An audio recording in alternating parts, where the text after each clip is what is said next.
Un placer estar aquí con ustedes esta tarde y hoy vamos a ver un tema muy interesante que hemos titulado Dios no usa a las personas. En nuestra vida de servicio cristiano y amoroso a Dios, las personas pueden ser llamadas por Dios, pueden ser aprobadas por Dios, santificadas por Dios y elegidas por Dios. Pero veremos que no hay un solo registro en la Biblia que sustente el concepto de que Dios usa a las personas. No está en la naturaleza de Dios usar a nadie. Usar en un diccionario podemos encontrar que significa utilizar o emplear algo. Indica el momento en que se está utilizando algo o se está llevando a cabo una acción. Usar es hacer servir una cosa para algo, principalmente una herramienta, un instrumento o un utensilio. Generalmente estas cosas no tienen voluntad propia.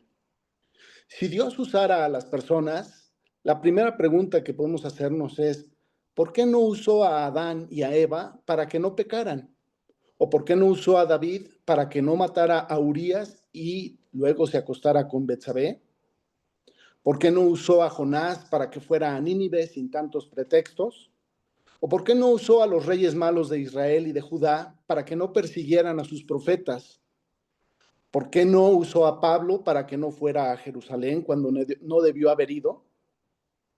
La expresión ser usado por Dios se ha vuelto tan popular entre los grupos cristianos que en algún momento uno debe detenerse y preguntarse si tal cosa es posible de parte del Padre de las Luces, de nuestro Dios y Padre que es todo bien y bondad para las personas.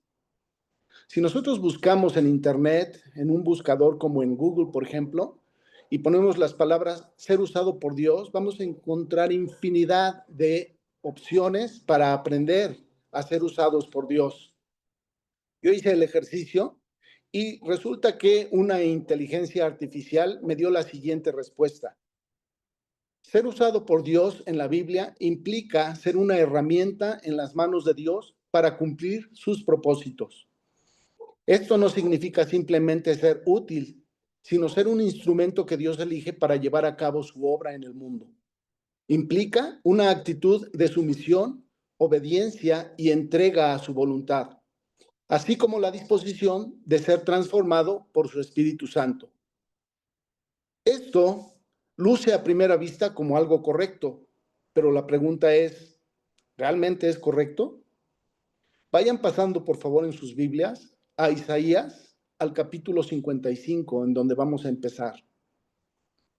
Las palabras tienen significado, y más las palabras de Dios. Dios tiene un propósito para todo lo que Él dice, cuándo lo dice, cómo lo dice, dónde lo dice y a quién se lo dice. En un diccionario también podemos encontrar que la palabra herramienta es un objeto hecho para facilitar la realización de tareas o actividades mecánicas que requieren energía y fuerza. Y la palabra instrumento es un objeto fabricado relativamente sencillo con el que se puede realizar una actividad. En Isaías vamos a comenzar en el capítulo 55, en donde vamos a leer el versículo 8. Porque mis pensamientos no son vuestros pensamientos, ni vuestros caminos mis caminos, dijo Jehová. Como son más altos los cielos que la tierra, así son mis caminos, más altos que vuestros caminos, y mis pensamientos más que vuestros pensamientos. Pensar que ser usados por Dios es la voluntad de Dios, ¿es lo correcto? Vamos a leer, vamos a continuar para ir aprendiendo qué dice la palabra de Dios. Pasen, por favor, a 2 Tesalonicenses, al capítulo 2, en donde vamos a leer los versículos 3 y 4. Y ahí, en 2 Tesalonicenses dice, capítulo 2, versículo 3. Nadie os engañe en ninguna manera, porque no vendrá sin que antes venga la apostasía y se manifieste el hombre de pecado, el hijo de perdición, el cual se opone y se levanta contra todo lo que se llama Dios o es objeto de culto, tanto que se sienta en el templo de Dios como Dios, haciéndose pasar por Dios. Apenas hemos comenzado a ir a la Biblia para ver qué dice, pero por simple lógica, con lo poco que hemos leído, piensa en un instante. Si Dios usa a las personas, entonces, ¿qué verbo debemos utilizar para explicar lo que hace el adversario de nuestro Padre Celestial con las personas? ¿El adversario las invita a servirle por amor? Obviamente no. Todos los estudiantes bíblicos sabemos que esto no es así, sino que Él usa a las personas para su propio y malvado beneficio. Hay un ejemplo, un relato en el libro de Job, no lo vamos a leer, pero lo pueden después leer ustedes con calma. Básicamente está en el capítulo 1. Este relato nos muestra, nos deja ver que Dios estaba muy orgulloso por cómo Job era, y nos dice que era perfecto y recto, respetuoso de Dios y apartado del mal.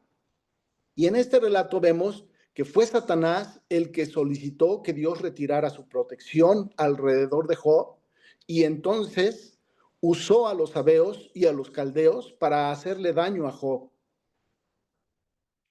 Es el adversario de Dios quien realmente usa a la gente. Por eso es que es importante que aprendamos que nuestro verdadero Dios no lo hace. Él no usa a las personas, pero si no tenemos cuidado podemos terminar usados por el adversario.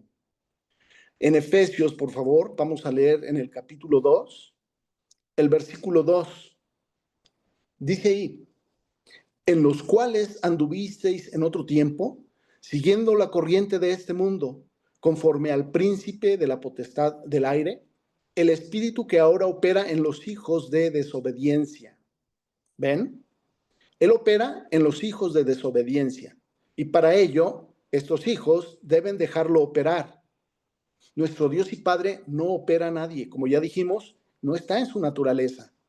Es uno mismo el que por su libre voluntad debe desear operar, por ejemplo, las manifestaciones que vemos en la palabra de Dios, cosas que Él, nuestro Padre, ha hecho disponibles para nosotros, sus hijos. El príncipe de la potestad del aire es quien usa a la gente para sus propósitos malignos. Debemos tener cuidado. Si fuera verdad que Dios usa a las personas, entonces la consecuencia que proviene de una acción hecha por un hijo de Dios, fuera de su palabra, tendría que ver con la dirección y o la operación de Dios en ese hijo. ¿Lo ven? Según este concepto, la culpa siempre sería de Dios y nunca del hombre. Esto está mal, muy, muy mal. Por ejemplo, cuando Pablo fue a Jerusalén, hubo unos 2 años sin que Pablo pudiera mover la palabra de Dios. No era la voluntad de Dios que Pablo fuera a Jerusalén, pero él se empecinó. Si fuera verdad que Dios nos usa, ¿por qué no usó aquí a Pablo para que no fuera a Jerusalén? O en el caso contrario, si hubiese sido que Pablo fue a Jerusalén porque Dios lo hubiese usado para eso, entonces esa pérdida de unos 2 años hubiera sido culpa de Dios. En ambos casos, según este serio error de concepto, la culpa sería de Dios. No tiene lógica. Nos han planteado, enseñado y forzado a creer en un Dios que usa, pero que también enferma, mata, tienta y castiga. Con un Dios así, la pregunta es, ¿de qué se ocupa el diablo? ¿Qué hace el diablo las 24 horas del día si Dios usa a las personas? En línea con este concepto, el diablo es un desempleado más, pues nuestro maravilloso, querido e hiperbondadoso Dios se encargaría de hacerle la vida imposible a las personas. ¿No les llama la atención que lo que para cualquier ser humano normal está mal, es decir, que alguien te use, para el cristianismo actual es una bendición desde lo alto? Se ha puesto de moda hablar de estas cosas como si fueran correctas. ¿Quién querría formar parte de un grupo que tiene a un Dios que llama amoroso y que a la vez tienta, enferma, usa y mata? Es contradictorio. Yo no querría. Y gracias a Dios que Él no es como nos lo pintan. Dios no me usa, tampoco los usa a ustedes, no nos usa a ninguno de nosotros. No nos tienta, no nos enferma y no nos mata. No es lo que Él hace, no es a lo que Él se dedica. Dios tiene un archienemigo Y aunque ustedes no lo sepan, una vez que Dios nos hace sus hijos, ese archienemigo de Dios se vuelve también nuestro enemigo. Vayan yendo, por favor, a Jeremías, al capítulo 9. Ahí vamos a leer también otro relato muy interesante que tiene que ver con lo que estamos estudiando. Ahora, una propuesta. A todos los que son casados, les recomiendo que vayan con su esposa y díganle que la están usando.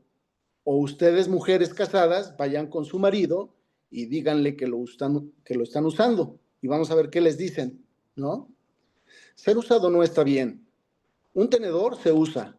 Un cuchillo, un automóvil, una herramienta, un instrumento, todo esto se usa. Pero una persona, la pregunta es, ¿queremos ser usados por Dios? La respuesta debe ser no. No queremos ser usados por Él ni por nadie. En cambio, queremos servir a Dios por nuestra propia y libre decisión, porque lo amamos, porque estamos agradecidos con Él por todo lo que Él ha hecho por nosotros en su infinito amor.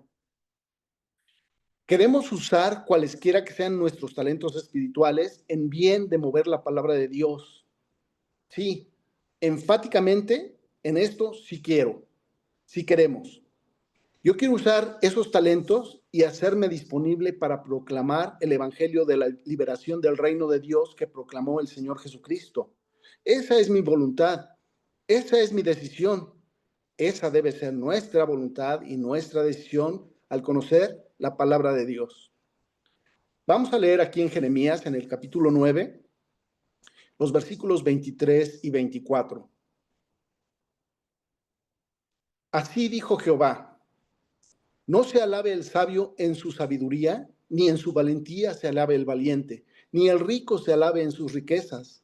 Mas alábese en esto el que se hubiere de alabar, en entenderme y conocerme, que yo soy Jehová, que hago misericordia, juicio y justicia en la tierra, porque estas cosas quiero, dice Jehová. Dejen una marca aquí en Jeremías, porque en algún momento vamos a regresar. Pero Dios quiere que lo alabemos en esto. La voluntad de Dios no es usar a las personas, sino que las personas lo reconozcan como un Dios amoroso, misericordioso, perdonador, justo, protector. Y es justamente reconociendo eso que queremos servirle por amor. En 1 Timoteo, por favor, en el capítulo 2, ahí en el versículo 4 dice, hablando de Dios, el cual quiere que todos los hombres sean salvos y vengan al conocimiento de la verdad. Piensen en esto, si Dios usara a las personas, todos estaríamos sentados haciéndonos salvos y estudiando la palabra de Dios, porque esa es la voluntad de Dios, pero Dios no usa a las personas claramente, ¿no? Esta es su voluntad expresada en blanco y negro, sin vueltas, sin dudas. Esto es lo que Él quiere y lo expresa libremente, claramente en su palabra. Él no empuja a nadie a que haga su voluntad. Dios dio su palabra para que la gente sea salva y venga a la verdad. Eso es lo que Él ya hizo. Ahora le toca a la gente creer esa palabra, actuar haciendo la voluntad de Dios, si es que quieren, porque no es a la fuerza. De vuelta, por favor, a Jeremías, en el capítulo 34. Ahí vamos a leer desde el versículo 8 hasta el 20. Jeremías 34, comenzando en el versículo 8, dice: palabra de Jehová que vino a Jeremías después que Sedequías hizo pacto con todo el pueblo en Jerusalén para promulgarles libertad. Vamos a hacer una pausa en nuestra búsqueda y dejemos que un buen diccionario nos defina la palabra libertad. Todos sabemos qué es libertad, pero la libertad es el bien sublime más preciado del hombre. En este registro de Jeremías, la palabra libertad va a aparecer muchas veces. Libertad es un vocablo con varias acepciones, algunas de las cuales son las siguientes. Libertad es la facultad natural que tiene el hombre de obrar de una manera o de otra, o de no obrar, por lo que es responsable de sus actos. También es el estado o condición de quien no es esclavo. Es la falta de sujeción y subordinación. también es prerrogativa, privilegio, licencia, y la última es condición de las personas no obligadas por su estado al cumplimiento de ciertos deberes. Esto es lo que promulgaba Jehová por boca de Jeremías en el relato que estamos leyendo. Promulgaba la facultad que ellos tenían y que Dios quería que también tuvieran sus esclavos, de ser responsables de sus propios actos, que obraran según sus deseos y no según los de sus amos. Esto estaba promulgando Jeremías por revelación de Dios. Esto es muy importante. Vamos a ver que el pueblo estaba fallando en practicar la libertad que Dios quería que tuvieran. Aquí entonces en Jeremías capítulo 34 continuamos con el versículo 9. Que cada uno dejase libre a su siervo y a su sierva, hebreo y hebrea, que ninguno, ¿qué dice ahí? Usase, que ninguno usase a los judíos, sus hermanos, como siervos. Y cuando oyeron todos los príncipes y todo el pueblo que había convenido en el pacto de dejar libre a cada uno a su siervo y cada uno a su sierva, que ninguno los usase más como siervos, obedecieron y los dejaron. Este usar que estaban haciendo de sus hermanos era el motivo del tirón de orejas por parte de Dios y merecía esta confrontación a cargo de Jeremías. Dios no quiere que la gente sea usada, eso debe quedarnos muy claro. Primero, los dejaron ir libres, pero después se arrepintieron y los hicieron volver a la esclavitud. Y entonces, en el versículo 11, continuamos leyendo. Pero después se arrepintieron e hicieron volver a los siervos y a las siervas que habían dejado libres, y los sujetaron como siervos y siervas.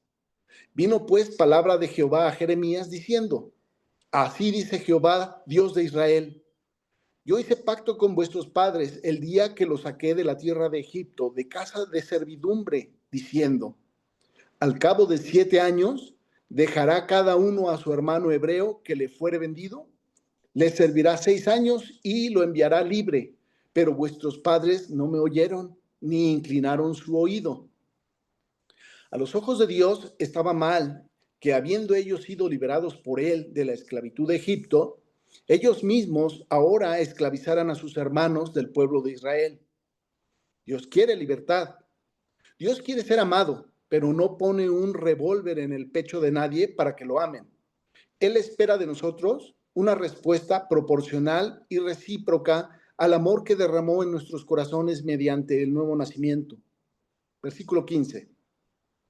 Y vosotros os habíais hoy convertido y hecho lo recto delante de mis ojos, anunciando cada uno libertad a su prójimo, y habíais hecho pacto en mi presencia, en la casa en la cual es invocado mi nombre.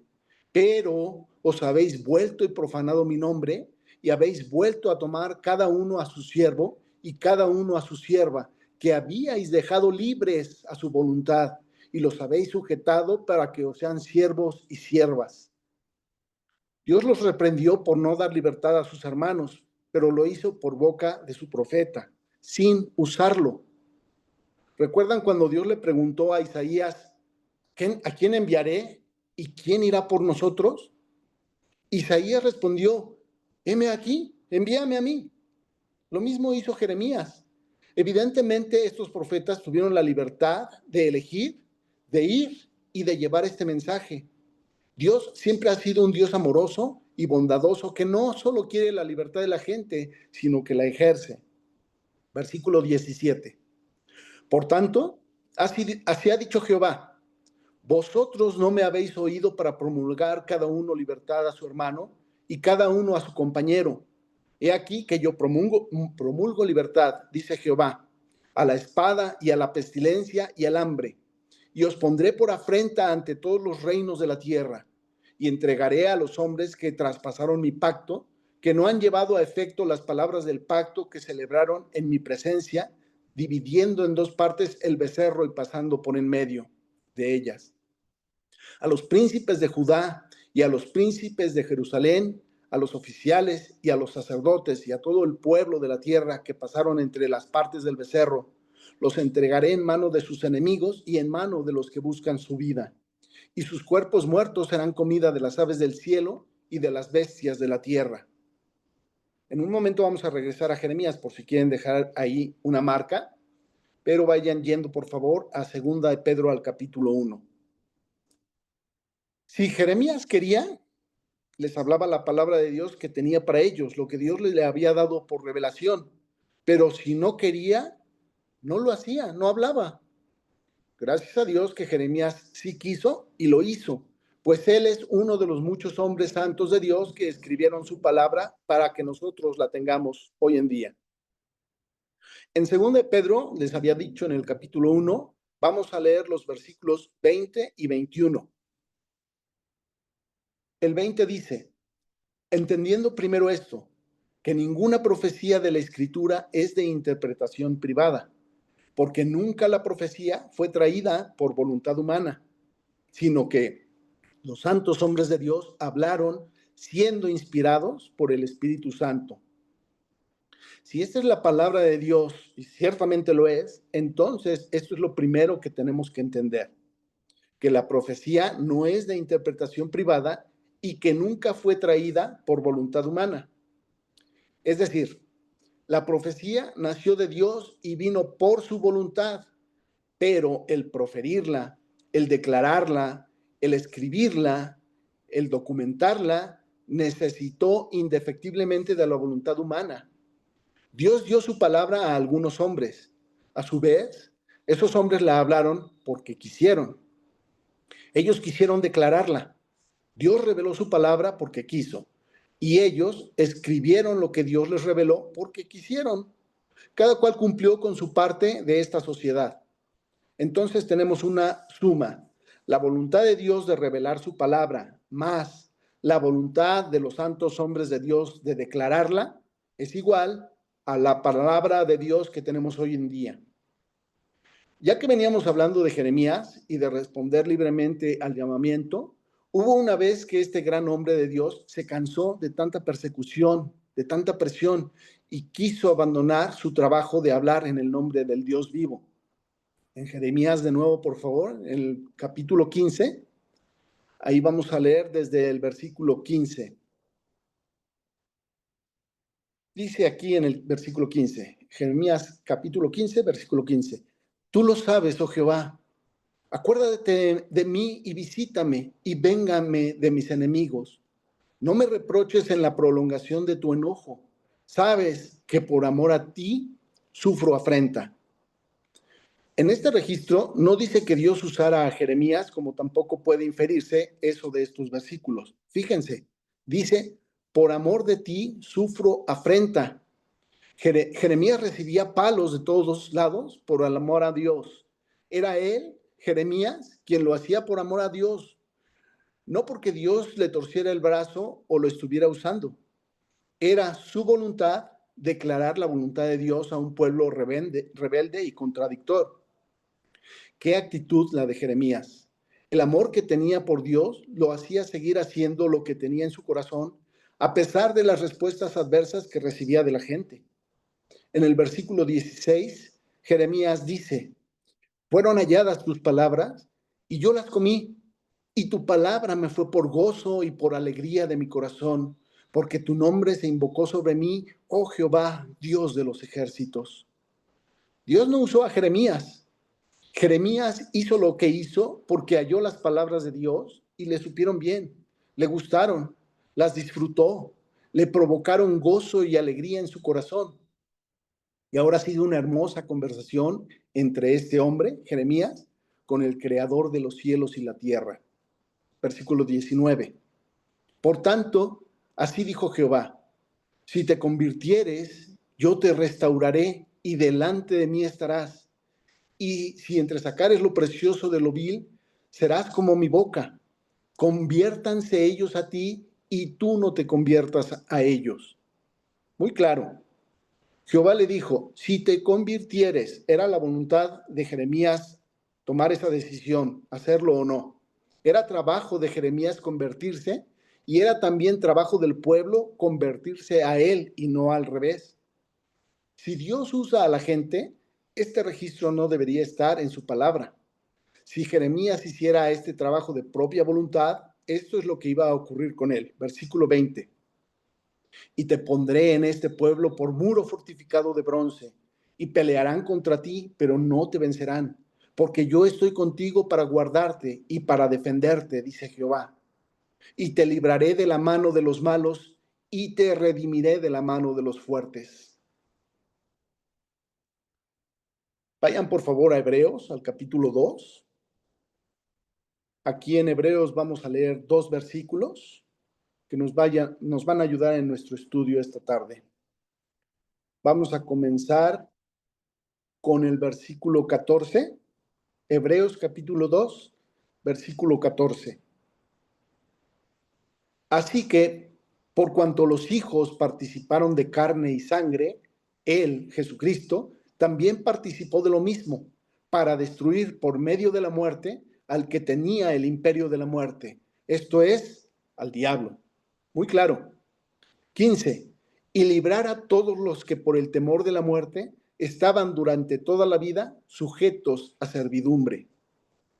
Quien sujeta a servidumbre es el emperador de la muerte, el diablo. Dios nos libra de toda servidumbre para que lo sirvamos por amor.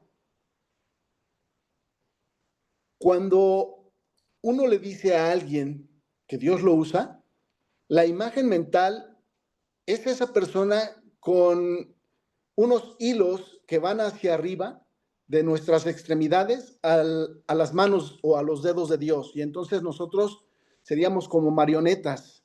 Y el amoroso Padre entonces sería el titiritero. Si fuera verdad que Dios usa a la gente, entonces Él sería responsable de los errores de la gente y no la gente por no adherirse a su palabra. Según este erróneo concepto, la culpa sería siempre de Dios o no habría pecado, porque al usar Dios a su gente para sus propósitos, ¿dónde estaría el pecado? No habría. Una cosa es que Dios escoja y otra es que Dios use, pero ya hemos visto que Dios no usa. El Padre amoroso celestial hace disponible su salvación a todas las personas. Vayan a 1 Timoteo, al capítulo 2, y ahí vamos a ver lo que estoy diciendo. 1 Timoteo, capítulo 2, en el versículo 4. Ahí dice, hablando de Dios, el cual quiere que todos los hombres sean salvos y vengan al conocimiento de la verdad. Qué selectivo es Dios, ¿verdad? ¿Les parece? Miren bien, ahí dice todos los hombres. Dios quiere que todos los hombres sean salvos. Evidentemente, este registro dice que Dios quiere a todos. Si por Él fuera, Él haría que todos fueran salvos. Pero depende de lo que cada uno quiera decidir. Dentro de ese todos, solo algunos vendrán al conocimiento de la verdad. Eso quiere decir que una vez que somos salvos, no todos queremos ir al conocimiento de la verdad, pero algunos sí queremos. Al ir en búsqueda de ese conocimiento, uno va encontrando áreas donde puede servir a las personas la palabra de Dios. Aquí es donde la persona tiene que elegir nuevamente, pues no depende de Dios. ¿Dios quisiera que todos lo sirvieran? Claro que sí. La pregunta es, ¿todos lo hacemos? Claro que no. Vamos a Hechos, por favor, al capítulo 9. Y aquí vamos a leer un relato de un gran hombre de Dios antes de ser ese gran hombre de Dios.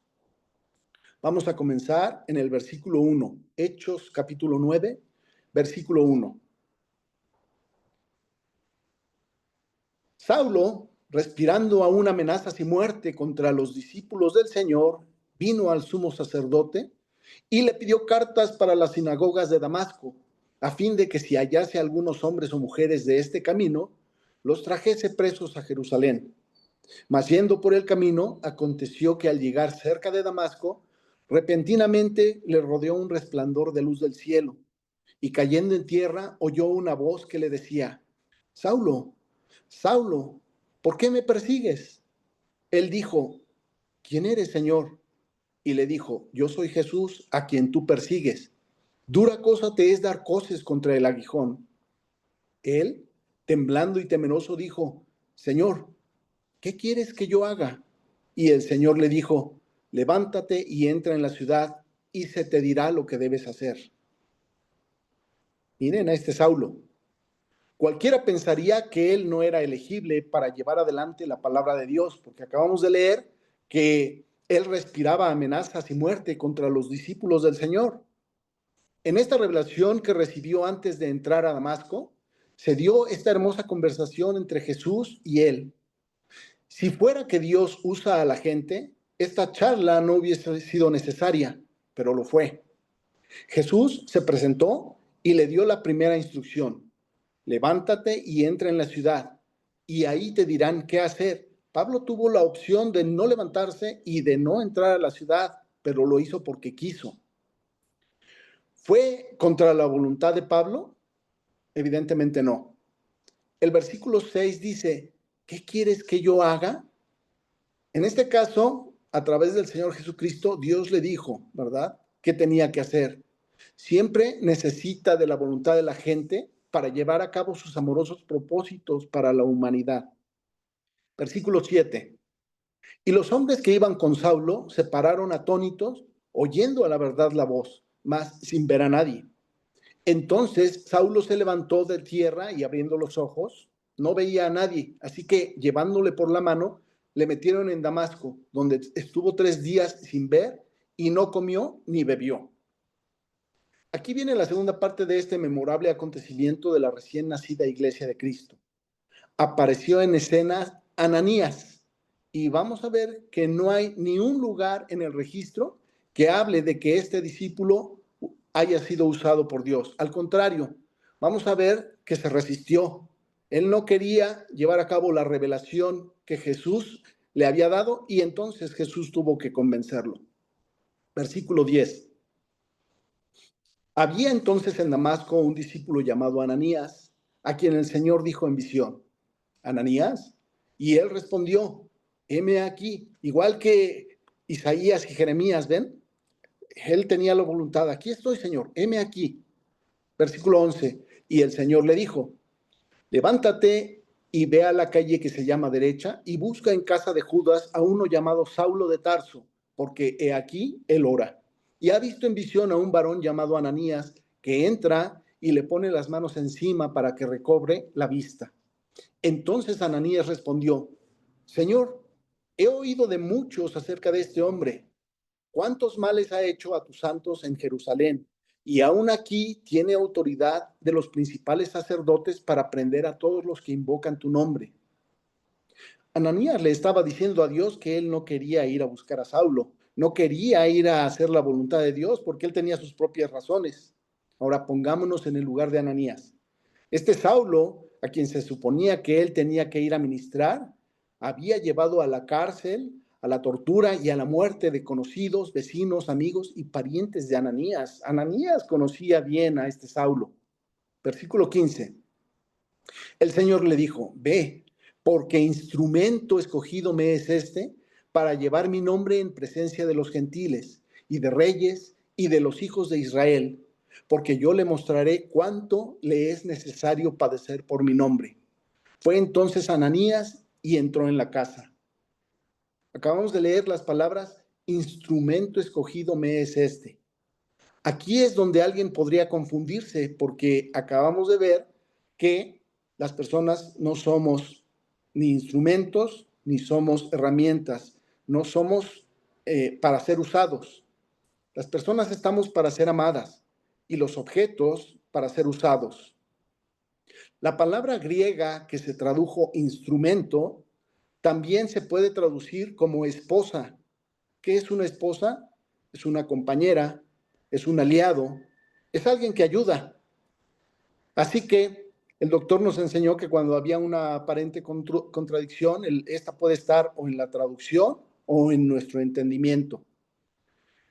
Hay otros lugares en donde esta palabra, la misma palabra que se tradujo aquí como instrumento, es la palabra griega skeudos.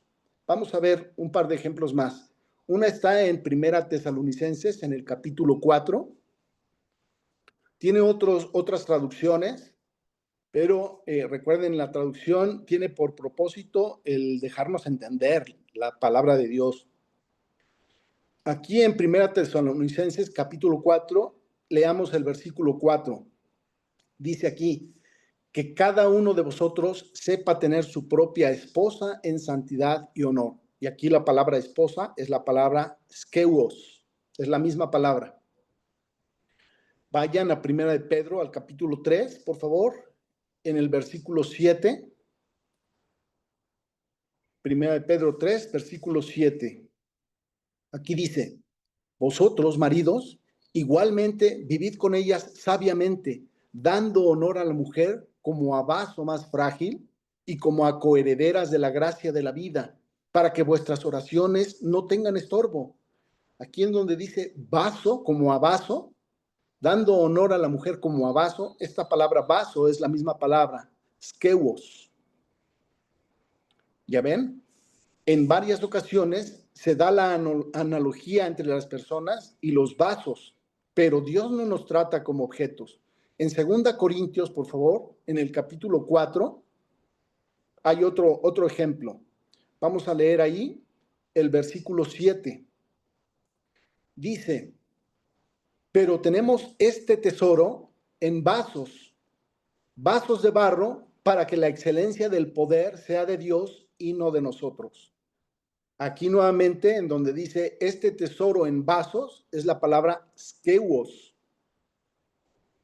El contexto de este hermoso versículo enseña que el tesoro es el ministerio del Evangelio de la gloria de Cristo, que es lo mismo que decir el Evangelio del reino de Dios, ya que cuando Él, Jesucristo, regrese en su gloria, lo hará con nosotros para poner en orden la tierra. Ese tesoro, el ministerio del Evangelio, es incomparable con aquellos que aquí están representados como vasos de barro. Es cierto que este cuerpo y alma de ahora es como un vaso de barro comparado con el que tendremos cuando seamos transformados en su venida. Pero el mensaje aquí es que la excelencia radica en el poder de Dios, que aún considerando nuestra insuficiencia, nuestra ineptitud o nuestra deficiencia, igualmente tenemos este ministerio que Dios nos ha dado. Vayan por favor a 2 Timoteo, al capítulo 2. Aquí vamos a ver uno más. Y vamos a leer los versículos 20 y 21.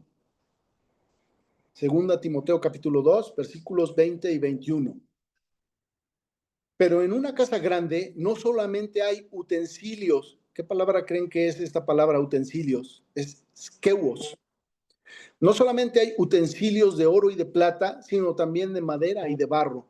Y unos son para usos honrosos y otros para usos viles. Y fíjense que no dice que los instrumentos de oro y de plata son para usos honrosos. Puede ser que esos sean para usos viles y los de madera y de barro para usos honrosos. No lo aclara, pero pueden ser de cualquiera de estas maneras. Versículo 21. Así que si alguno se limpia de estas cosas, será instrumento para honra, santificado, útil al Señor y dispuesto para toda buena obra. Y esta palabra instrumento, ¿qué palabra creen que es? Es skeuos también. Hemos leído en la palabra muchos ejemplos que nos muestran claramente que el Dios verdadero no usa a las personas. Dios nos ha dado espíritu de poder, de amor y de dominio propio. Ese dominio propio quiere decir control de uno mismo. Nosotros mismos tenemos el control de nosotros mismos. Les exhorto a usar con toda libertad todo ese poder, ese amor y ese dominio propio que Dios nos ha dado, para que cuando en sus corazones escuchen a Dios preguntar: ¿a quién enviaré en esta misión?, ustedes respondan: heme aquí, envíame a mí.